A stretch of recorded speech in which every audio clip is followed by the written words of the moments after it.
ಹರೇ ಶ್ರೀನಿವಾಸ. ಇವತ್ತು ಉಡುಪಿಯ ಶ್ರೀಕೃಷ್ಣ ಮುತ್ತಿದ ಕಿರೀಟದ ಕೃಷ್ಣ ಅಲಂಕಾರ ನೋಡ್ಕೊಂಡ್ಬನ್ನಿ.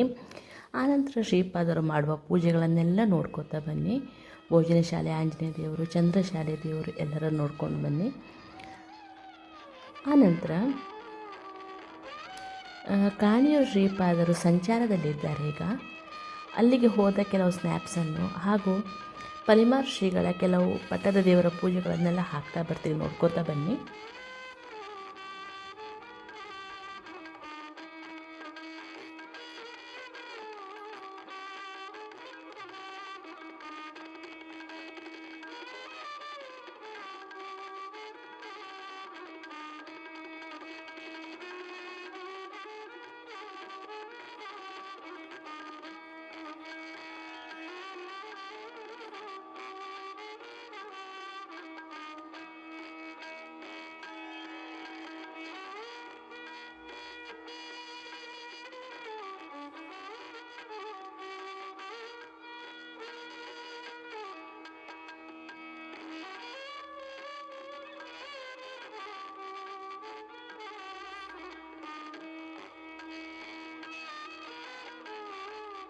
ಎಲ್ಲ ಫೋಟೋಸ್ ನೋಡ್ಕೊಂಡು ಬಂದ್ರಿ ತಾನೆ. ಈಗ ನೋಡಿ, ಗುಲಾಬ್ ಜಾಮೂನ್ ಮನೆಯಲ್ಲೇ ಗುಲಾಬ್ ಜಾಮೂನ್ ಮಿಕ್ಸಿ ಇಲ್ಲದೆ ಹೇಗೆ ಮಾಡೋದು ನೋಡೋಣ. ಫಸ್ಟಿಗೆ ಚಿಕ್ಕ ರವೆ ತಗೊಳ್ಳಿ. ನಾನು 2 ವಾಟಿಯಷ್ಟು, ನಾನು ಕಳೆದ ವಾರ ಕೂಡ ಮಾಡಿದ್ದೆ, ತುಂಬ ಚೆನ್ನಾಗಿ ಬಂದಿತ್ತು, ಅದಕ್ಕೆ ಇನ್ನೊಂದು ಸಲ ಮಾಡ್ತಾಯಿದ್ದೀನಿ. ಅದಕ್ಕೆ ಒಂದು 4 ಚಮಚೆಯಷ್ಟು ತುಪ್ಪ ಹಾಕಿ ಒಂದು ಸಲ ಮಗಚ್ಕೊಳ್ಳಿ. ನಾನು ಈಗ ತುಪ್ಪ ಬಿಸಿ ಮಾಡಿದ್ದಿತ್ತು, ಆದ ಕಾರಣ ಹಾಕ್ಕೊಂಡೆ ಅಷ್ಟೇ. ಇಲ್ಲಾಂದರೆ ಯಾವ ತುಪ್ಪ ಹಾಕೊಂಡು ನೀಟಾಗಿ ಮಗಚ್ಕೊಂಡ್ರೆ ನಡೆಯುತ್ತೆ. ಆನಂತರ 1 ಕಪ್ ಅಳತೆಗೆ 1 ಕಪ್ನಷ್ಟು ಅಳತೆಗೆ 1 ಕಪ್ಪಷ್ಟು ಹಾಲು ಹಾಕಬೇಕು. ಆನಂತರ ಎಷ್ಟು ರವೆ ತಕ್ಕೊಂಡಿರ್ತೀವೋ ಅದಕ್ಕೆ 2 ಪಾಲು ನೀರು ಹಾಕ್ಕೋಬೇಕು ನಾವು. ಟೋಟಲಿ 2 ಕಪ್ಪು ಹಾಲು, 2 ಲೋಟೆ ನೀರು ಹಾಕ್ಕೊಂಡು ಅದನ್ನ ಕಾಯಿಸಿ. ನಿಮ್ಮ ಹತ್ರ ಹಾಲು ಉಂಟು ಅಂತಂದರೆ ಸ್ವಲ್ಪ ಹಾಲೇ ಜಾಸ್ತಿ ಹಾಕ್ಕೊಳ್ಳಿ. ನಾನು ಹಾಲಿನ ಪುಡಿ ಹಾಕ್ಕೊತೀನಿ ನಾನು ಜಾಸ್ತಿ. ಆನಂತರ ಅದಕ್ಕೋಸ್ಕರ ಹಾಲಿಗೆ ಸ್ವಲ್ಪ ನೀರು ಹಾಕಿ ಅದನ್ನ ಕುದಿಯೋಕ್ಕಿಟ್ಟೆ. ಹಾಲು ಕುದ್ದ ಕೂಡಲೇ ತೆಗೆದು ಆ ರವೆಗೆ ಹಾಕಿ ಉಪ್ಪಿಟ್ಟು ಥರ ಅದನ್ನ ಬೇಯಿಸ್ಕೊಳ್ಳಿ. ನೀರು ಕಡಿಮೆ ಆಯಿತು, ಉಪ್ಪಿಟ್ಟು ರವೆ ಥರ ಬೇಯಬೇಕದು. ಉಪ್ಪಿಟ್ಟು ಥರ ಬೆಂದಿಲ್ಲ ಅಂತಂದರೆ ಮತ್ತೂ ಸ್ವಲ್ಪ ನೀರು ಹಾಕ್ಕೊಂಡು ಬೇಯಿಸ್ಕೊಳ್ಳಿ. ನಾನು ಮತ್ತೂ ಸ್ವಲ್ಪ ನೀರು ಹಾಕ್ಕೊಂಡು ಬೇಯಿಸ್ಕೊಂಡೆ. ಅದು ಬೇಯೋದು ತುಂಬ ಇಂಪಾರ್ಟೆಂಟ್, ಇಲ್ಲಂದರೆ ಹೊಟ್ಟೆಗೆ ಆಗಿ ಬರೋದಿಲ್ಲ ನೋಡಿ. ಆಮೇಲೆ ನೀರು ಸ್ವಲ್ಪ ಕಡಿಮೆ ಆಯಿತು ಅಂತ ಹಾಕ್ಕೊಂಡು ನೀವು ಇಲ್ಲಿ ಕಾಣ್ಬೋದು. ನಿಮಗೆ ಗೊತ್ತಾಗುತ್ತೆ, ಅದು ಕೈಯಲ್ಲಿ ನೋಡಿದಾಗ ಅನ್ನ ಥರ ಬೆಂದ ಥರ ಗೊತ್ತಾಗುತ್ತೆ ನಿಮಗೆ. ಎಷ್ಟೋ ಸ್ವಲ್ಪ ನೀರು ಹಾಕ್ಕೊಂಡು ಅದನ್ನು ಬೇಯಿಸ್ಕೊಳ್ಳಿ. ಅದು ರವೆ ಮೇಲೆ ಹೊಂದ್ಕೊಂಡು ಹೋಗುತ್ತೆ. ಒಳ್ಳೆ ರವೆ ಆದರೆ ಸ್ವಲ್ಪ ಜಾಸ್ತಿ ನೀರು ಹಿಡಿಸುತ್ತೆ. ತೀರಾ ಲೋ ಕ್ವಾಲಿಟಿ ರವೆ ಅದು ಸ್ವಲ್ಪ ಜಾಸ್ತಿ ಕಡಿಮೆ ನೀರು ಎಳ್ಕೊಳ್ಳುತ್ತೆ, ಜಾಸ್ತಿ ನೀರು ಎಳ್ಕೊಳ್ಳಲ್ಲ ಅದು. ನೋಡಿ, ಇದು ಬೆಂದಿದೆ, ನೀವು ಕಾಣ್ಬೋದು. ಆದ ನಂತರ ಅದನ್ನ ಸ್ವಲ್ಪ ನೀಟಾಗಿ ಮಗಚಿ, ಅದನ್ನ ಏನು ಗೊತ್ತಾ, ಅಂಟು ಬರಬೇಕು ಅದು ನಿಮಗೆ. ಅಷ್ಟು ಮಗಚಿ ಅದನ್ನ ಕೆಳಗೆ ಆರಲಿಕ್ಕೆ ಇಟ್ಬಿಡಿ.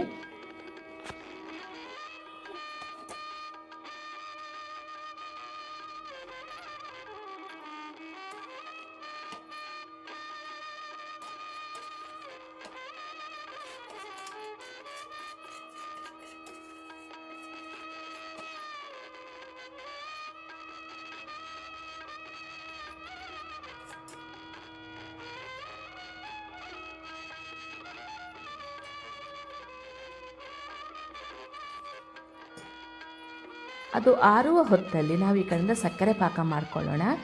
ನಾನು ಯಾವ ಅಳತೆಯಲ್ಲಿ ರವೆ ತಗೊಂಡು ಅದೇ ಅಳತೆಯಲ್ಲಿ 2 ಕಪ್ಪು ಸಕ್ಕರೆ ತಗೊಂಡು ಒಂದು ಮುಕ್ಕಾಲು ಬೇಡ, ಅರ್ಧ ಕಪ್ಪಷ್ಟು ನೀರು ಹಾಕ್ಕೊಂಡೆ.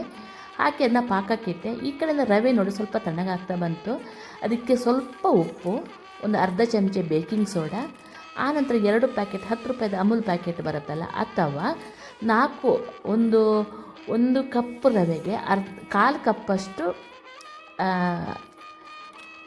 ಹಾಲಿನ ಪುಡಿ. ಅಂದರೆ ಟೋಟಲ್ ಅರ್ಧ ಕಪ್ಪಷ್ಟು ನಾನು ಹಾಲಿನ ಪುಡಿ ಹಾಕ್ಕೊಂಡೆ ನಾನಿಲ್ಲಿ, ನೀವು ನೋಡ್ಬೋದು. 2 ಪ್ಯಾಕೆಟಷ್ಟು ಹಾಕ್ಕೊಂಡು ನಾನು ಅದನ್ನು ನೀಟಾಗಿ ಕಲಿಸ್ಕೋಬೇಕು. ಬೇಕಂದರೆ ಇಲ್ಲಿ ಪುನಃ ನೀರು ಹಾಕ್ಕೊಳ್ಳಿ, ಯಾಕಂದರೆ ನಾವು ಅದನ್ನ ಗುಲಾಬ್ ಜಾಮೂನ್ ಉಂಡೆ ಕಟ್ಟಬೇಕಿದ್ರೆ ಅದು ಬಿರಿಬಾರ್ದು, ಅಂದರೆ ಒಡಿಬಾರ್ದು. ಅದಕ್ಕೆ ತಕ್ಕಂತೆ ನೀವು ಅದನ್ನ ಮಾಡ್ಕೊಳ್ಳಿ, ತುಂಬಾ ಟೇಸ್ಟಿಯಾಗಿ ಬರುತ್ತೆ ಫ್ರೆಂಡ್ಸ್. ಆನಂತರ ನೋಡಿ, ಈ ಸಕ್ಕರೆ ಪಾಕ ಆಗ್ತಾ ಬಂತು. ಇದಕ್ಕೆ 1-2 ಡ್ರಾಪು ನಾನು ವೆನಿಲಾ ಎಸೆನ್ಸ್ ಹಾಕ್ಕೊಂಡೆ. ಅದು ಇಲ್ಲ ಅಂತಂದರೆ ಏಲಕ್ಕಿ ಪುಡಿ, ಲವಂಗ ಏನು ಬೇಕಾದರೂ ಹಾಕ್ಕೋಬೋದು. ನೋಡಿ, ನಾನು ನೀಟಾಗಿ ಸ್ಮ್ಯಾಶ್ ಮಾಡಿಕೊಂಡು ಯಾವುದನ್ನು ಗುಲಾಬ್ ಜಾಮೂನ್ ಹಿಟ್ಟು ಈ ಥರ ನೋಡಿ, ಈ ಥರ ಓವಲ್ ಶೇಪ್ ಅಥವಾ ನಿಮಗೆ ಬೇಕಾದ ಶೇಪಲ್ಲಿ ಉಂಡೆ ಮಾಡ್ಕೊಳ್ಳಿ. ತುಂಬಾ ಚೆನ್ನಾಗಿ ಬರುತ್ತೆ ಇದು. ಮಾಡಿ ನೋಡಿ ಈ ಥರ ಉಂಡೆ ಮಾಡ್ಕೊಂಡು ಆನಂತರ ಪಕ್ಕದಲ್ಲಿ ಎಣ್ಣೆನೂ ಬಿಸಿಗಿಟ್ಟಿದ್ದೆ, ಅದರಲ್ಲಿ ಕಾಯಿಸ್ಕೋತಾ ಬಂದೆ ನಾನು. ಗೋಲ್ಡನ್ ಬ್ರೌನ್ ಬರೋ ತನಕ ಕಾಯಿಸಬೇಕು. ಎಣ್ಣೆನೂ ಅಷ್ಟೇ ವಿಪರೀತ ಬಿಸಿ ಹಾಕಬಾರ್ದು.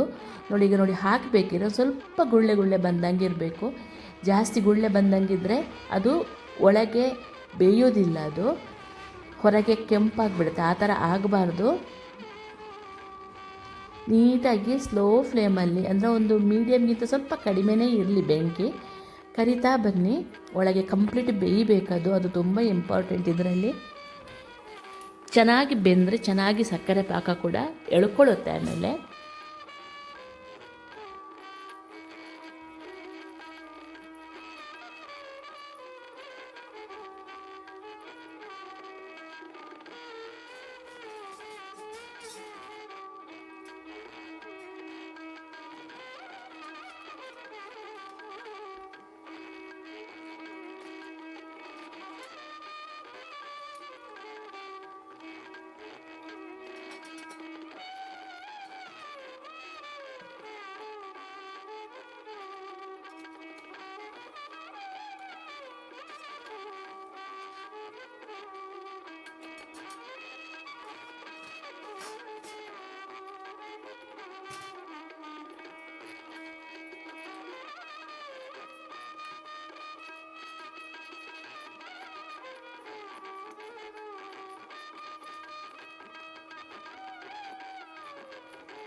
ನೋಡಿ, ಈ ಥರ ಗೋಲ್ಡನ್ ಬ್ರೌನ್ ಬಂತು ಅಂದಾಗ ಅದನ್ನ ತೆಗೆದು ಕುದಿಯುವ ಸಕ್ಕರೆ ಪಾಕಕ್ಕೆ ಹಾಕ್ಕೊಳ್ಳಿ. ನೀವು ಸಕ್ಕರೆ ಪಾಕಕ್ಕೆ ಪಕ್ಕದಲ್ಲಿ ಇಟ್ಟಿದ್ದು ನೀವು ಕಾಣ್ಬೋದು. ಇನ್ನೊಂದು ಸಲಕ್ಕೆ ನೆಕ್ಸ್ಟ್ ಟ್ರಿಪ್ಪಲ್ಲಿ ಒಟ್ಟಿಗೆ ನಾನು ಹಾಕಿದೆ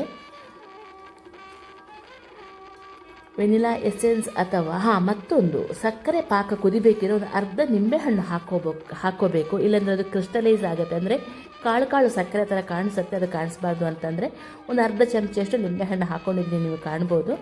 ಆನಂತರ ಬಿಸಿಗೆ ಅದನ್ನ ಹಾಕ್ತಾ ಬನ್ನಿ. ಹಾಕಿ ಒಂದು 5 ನಿಮಿಷ ಬಿಟ್ಟರೆ, ನಾನು ಒಂದು ಸಲ ಕಾಯಿಸ್ಬೇಕಿದ್ರೆ ಒಂದೊಂದು ಸಲ ಹಾಕ್ತಾಯಿದ್ದೆ. ಆ ಥರ ಒಂದು 5 ನಿಮಿಷ ಗ್ಯಾಪಲ್ಲಿ ಇಡಬೇಕು.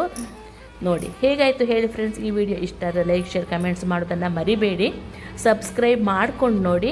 ನಮ್ಮಂಥ ಚಿಕ್ಕ ಯೂಟ್ಯೂಬರ್ಸನ್ನು ಸಪೋರ್ಟ್ ಮಾಡಿ. ಬಾಯಲ್ಲಿ ನೀರು ಬಂತ ಗುಲಾಬ್ ಜಾಮೂನ್ ನೋಡಿಕೊಂಡು ಮಾಡಿಕೊಂಡು ತಿನ್ನಿ ಫ್ರೆಂಡ್ಸ್, ತುಂಬಾ ಅದ್ಭುತವಾಗಿ ಬರುತ್ತೆ. ಆ ವೆನಿಲಾ ಎಸೆನ್ಸ್ ಅದು ನಮಗೆಲ್ರಿಗೂ ಇಷ್ಟ ಆಗುತ್ತೆ, ತುಂಬಾ ಚೆನ್ನಾಗಿ. ವೆನಿಲಾ ಆಗಲಿ, ನಿಮಗೆ ಏಲಕ್ಕಿ ಯಾವುದು ಬೇಕಾದ್ರೂ ಹಾಕೋಬೋದು. ನೋಡಿ ಎಷ್ಟು ನೀಟಾಗಿ ಬಂದಿದೆ ಅಂತ ನೋಡ್ಬೋದು ನೀವಿಲ್ಲಿ. Thank you for watching.